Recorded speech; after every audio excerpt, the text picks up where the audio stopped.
Hello વિદ્યાર્થી મિત્રો, આજે આપણે ગુજરાતી વ્યાકરણમાં નિપાતના પ્રકારો વિશે જોઈશું। નિપાતના પ્રકારો 10 છે, જેમાં ભારવાચક નિપાત। ભારવાચક નિપાત એટલે વાક્યમાં કોઈ શબ્દ પર ભાર મૂકવામાં આવે, જેમ કે જ, તો, પણ, ય। સીમાવાચક નિપાત એટલે કે સીમા અથવા મર્યાદા દર્શાવવામાં આવે, માત્ર, ફક્ત, કેવળ।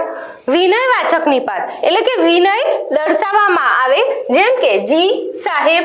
પ્રશ્નવાચક નિપાત એટલે કે પ્રશ્ન પૂછવામાં આવે, શું, કેમ, ક્યારે, ક્યાં। અનુમતિવાચક નિપાત એટલે અનુમતિ દેવામાં આવે, જેમ કે હા, ભલે, સારું। નકારવાચક નિપાત એટલે કે અસ્વીકૃતિ દર્શાવવામાં આવે, ના, નહીં, નથી। તુલનાવાચક નિપાત એટલે કે સરખામણી અથવા તુલના કરવામાં આવે, જેમ કે જેવું, જેવી, જેમ, માફક। સમયવાચક નિપાત એટલે કે સમય દર્શાવવામાં આવે, જેમ કે જ્યારે, ત્યારે, જ્યાં સુધી। સ્થળવાચક નિપાત એટલે કે સ્થળ દર્શાવવામાં આવે, જેમ કે જ્યાં, ત્યાં, જ્યાં સુધી।